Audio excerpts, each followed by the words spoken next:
कर्मों का लेखा जोखा। हिंदी कहानी कर्मों का लेखा जोखा। कर्म बड़ा या भाग्य। आज की कहानी की शुरुआत इस प्रकार होती है। एक गांव में एक फौजी था। बेचारा फौजी बहुत सरल और सीधा था। बचपन में ही उसके माँ बाप का देहांत हो गया था। वह अपने माता पिता की इकलौती संतान थी। फौजी ने शादी भी नहीं की थी, सो उसके बच्चे भी नहीं थे। भाई नहीं, बहन नहीं। वह अकेला ही कमाता और अकेला ही खाता और उसके खर्चे के बाद जो पैसे बच जाते वो उसे फौज में जमा करता जा रहा था। समय बीतता रहा। फिर एक दिन उसकी मुलाकात एक सेठ से होती है जो फौज में माल सप्लाई करता था। उन दोनों के बीच परिचय बढ़ते बढ़ते दोस्ती में बदल जाती है। वे दोनों अक्सर मिलते जुलते थे और एक दूसरे का खैर सेम पूछा करते थे। एक दिन सेठ उस फौजी के सामने एक प्रस्ताव रखता है कि मैं एक व्यापारी हूँ और मुझे व्यापार का अच्छा अनुभव भी है, सो तुम्हारे पास जो पैसे हैं मैं उसको अपने कारोबार में लगाकर कुछ ही दिनों में बढ़ा दूंगा। सेठ: अरे फौजी भाई, जो पैसा तुम्हारे पास है वो बढ़ भी नहीं रहा, बल्कि उतने का उतना ही पड़ा है। यदि तुम मुझे दे दो तो मैं उसे कारोबार में लगा दूं तो पैसे बढ़ जाएंगे और कारोबार में जो फ़ायदा होगा उसमें हम दोनों बराबर के हिस्सेदार होंगे और तुम्हारा मूलधन भी तुम्हें मिल जाएगा। यह सुनकर फौजी बड़ा खुश हुआ और उसने अपना पैसा सेठ को देने को तैयार हो गया। फौजी ने सेठ को अपना पैसा दे दिया और सेठ जी ने उन पैसों को अपने व्यापार में लगा दिया। समय के साथ साथ सेठ का व्यापार भी बढ़ता गया। सेठ को खूब कमाई होने लगी और कुछ ही दिनों में उसका कारोबार बढ़ गया। फौजी अपने काम में ईमानदारी से लग रहा है, परंतु कुछ ही दिन बाद बॉर्डर पर लड़ाई छिड़ गई। युद्ध की घोषणा हो गई और उस फौजी को लड़ाई में जाना पड़ गया। लड़ाई के मैदान में फौजी घोड़ी पर चढ़कर लड़ने गया। वह घोड़ी इतनी अड़ियल और बदतमीज थी कि फौजी जितनी जोर से लगाम खींचता वह उतनी ही तेज भागती थी। लगाम इतनी बार खींचते खींचते उस घोड़ी के गलफर तक कट फट गया, मगर वो फिर भी फौजी के बस में नहीं आ रही थी। परिणाम ये हुआ कि घोड़ी दौड़कर दुश्मनों के गोल घेरे में जाकर खड़ी हो गई। दुर्भाग्य से फौजी दुश्मनों से बुरी तरह घिर गया और लड़ते लड़ते वीरगति को प्राप्त हो गया और अतः वह घोड़ी भी मारी जाती है। जब सेठ को यह समाचार मिलता है कि युद्ध में फौजी की मौत हो गई है तो वह अंदर ही अंदर बहुत खुश हो गया। सेठ का खुश होना उसकी नीयत की गवाही दे रहा था। सेठ को मालूम था कि उस फौजी का कोई वारिस तो नहीं है, नहीं तो अब ये पैसा किसी को देना भी नहीं पड़ेगा।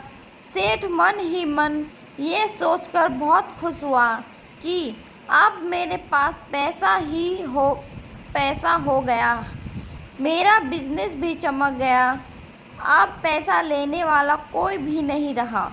यह सोचकर सेठ बहुत खुश हुआ। समय का चक्र घूमते देर नहीं लगती। कुछ दिनों के बाद सेठ जी के घर में खुशियाँ आईं। उनके घर लड़का पैदा हुआ। अब सेठ जी के खुशी का ठिकाना नहीं कि भगवान की बड़ी दया है उन पर। सेठ की तो मानो लॉटरी लग गई हो। उसके पास खूब पैसा भी हो गया, उसका व्यापार भी खूब चल पड़ा और भगवान की कृपा से लड़का भी हो गया और अब कोई लेने वाला भी नहीं रहा। सेठ जी बहुत खुश हुए। धीरे धीरे समय निकलता रहा और सेठ का वो लड़का बड़ा हो गया। वह लड़का समझदार और पढ़ने में होशियार था। सेठ जी ने उसे ठीक से पढ़ाया लिखाया।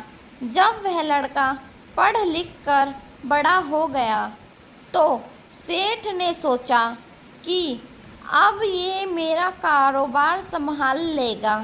कुछ दिनों बाद सेठ ने अपने बेटे की शादी करा दी।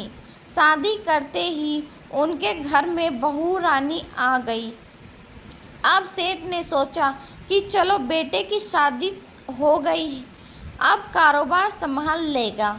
लेकिन कुछ दिन में उसके बेटे की अचानक तबीयत खराब हो गई। अब सेठ अपने बेटे को डॉक्टर के पास, हकीम के पास और वैद्य के पास दौड़ दौड़ के थक चुके थे। वैद्य जी ने जो दवा दे रहे थे वह और कोई असर नहीं दिखा रही थी। बीमारी बढ़ती ही जा रही थी। खूब पैसा बर्बाद हो रहा है, पर बीमारी ठीक होने के बजाय और बढ़ती ही जा रही है। रोग खत्म नहीं हो रहा है और पैसा भी खूब लग रहा है।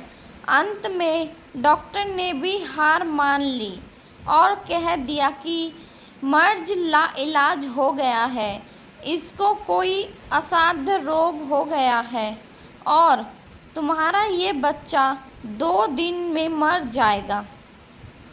डॉक्टरों एवं वैद्यों के जवाब देने पर सेठ निराश होकर बेटे को लेकर रोते बिलखते हुए आ रहे थे कि रास्ते में एक आदमी मिला।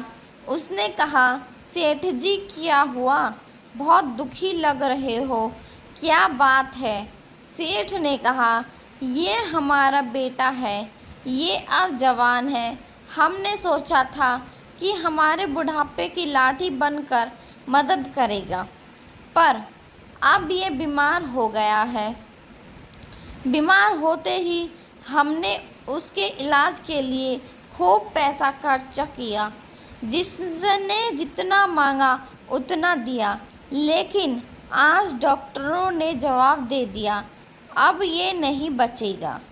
डॉक्टर ने बताया कि इसे असाध्य रोग हो गया है, जो लाइलाज मर्ज है। अब इसे घर ले जाओ, ये 2 दिन से ज़्यादा नहीं बचेगा। कहाँ कहाँ इलाज नहीं कराया, अपने जीवन भर की कमाई लगा दी इसे बचाने में, फिर भी इसका बचना मुश्किल लग रहा है। अब तो जेब में 2 आने ही बचे हैं। उस आदमी ने कहा, अरे सेठ जी, तुम दिल छोटा मत करो, अधीर क्यों होते हो आप मेरे घर के पास आ जाओ। वहाँ मेरे पड़ोस में एक वैद्य जी दवा देते हैं, उनकी 2 आने की पुड़िया खाकर मुर्दा भी उठकर खड़ा हो जाता है। बस अब बिना देर किए जल्दी से तुम वैद्य जी से दवा ले आओ। सेठ जी दौड़ कर गए और वैद्य जी को सारा हाल कहा सुनाया। वैद्य जी ने सेठ को 2 आने की पुड़िया दी, जिसे वो ले आए। उसने दवाई की पुड़िया अपने बेटे को खिलाई, पर बच्चा पुड़िया खाते ही मर गया। अब सेठ जी का रो रो कर बुरा हाल है। सेठानी भी बदहवास रोए जा रही है और घर में बहुरानी और पूरा गांव भी रो रहा था। पूरे गांव में यह खबर फैल गई कि सेठ जी का बेटा भरी जवानी में मर गया और बहुरानी का जीवन जवानी में ही बर्बाद हो गया। बेचारी टूट ही गई है। तभी गांव में अचानक एक महात्मा जी आ जाते हैं। महात्मा ने गांव वालों से पूछा, भाई क्या कोई बताएगा ये रोना धोना क्यों है? लोग बोले, महात्मा जी बेचारे, इस सेठ का एक ही जवान लड़का था, वो भी मर गया, इसलिए सब लोग रो रहे हैं, सब दुखी हो रहे हैं। महात्मा बोले, सेठ जी ये रोना धोना क्यों? सेठ, महाराज जी आप कैसी बात करते हो?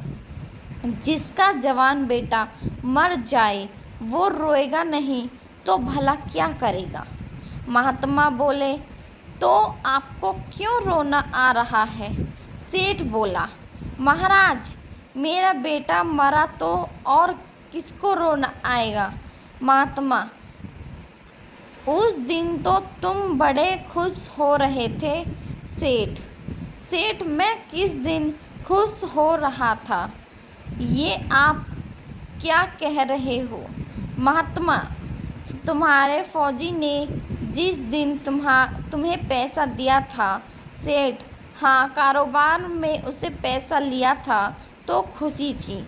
महात्मा, और उस दिन आपकी खुशी का ठिकाना नहीं था।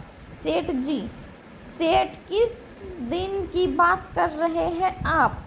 महात्मा, याद करो सेठ, जिस दिन तुम्हारा फौजी मित्र मरा था तुम कितना खुश हो रहे थे।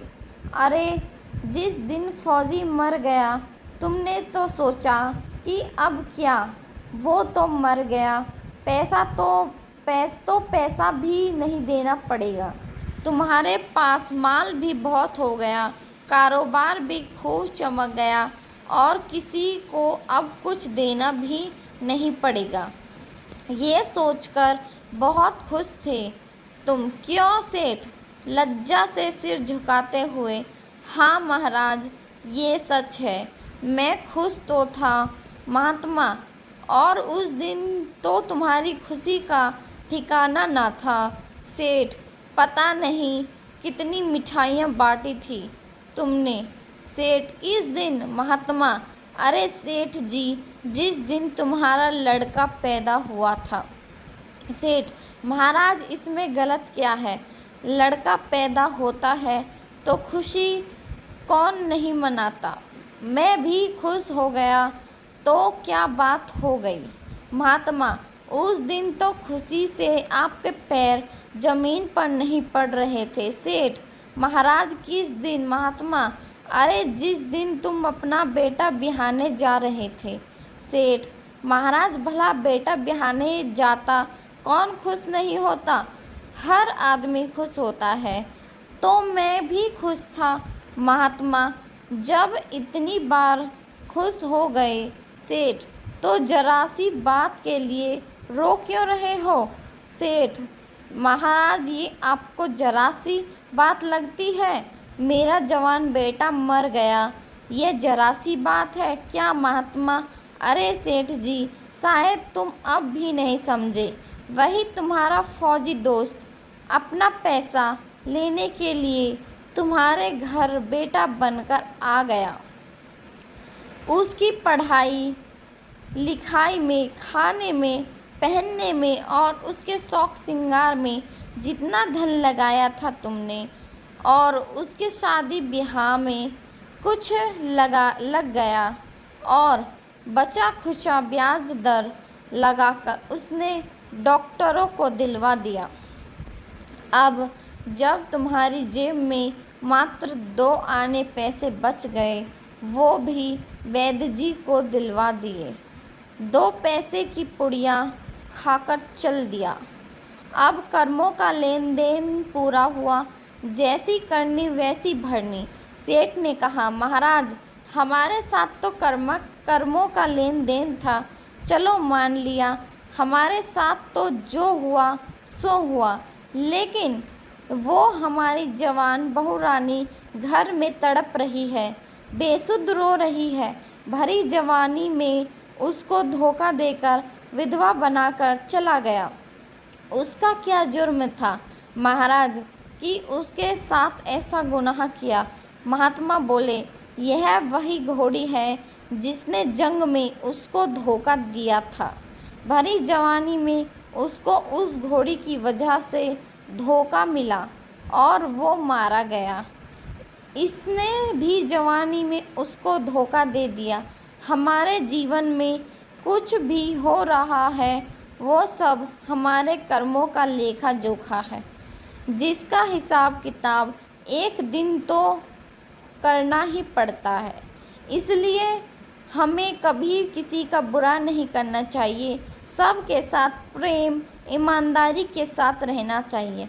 उम्मीद और आशा करते हुए आज की हिंदी कहानी कर्मों का लेखा जोखा आपको अवश्य पसंद आई होगी। कृपया कमेंट के माध्यम से हमें अपना विचार बताएं। धन्यवाद और हमारे चैनल को सब्सक्राइब करें, हमारी वीडियो को लाइक करें और बेल आइकन प्रेस करें।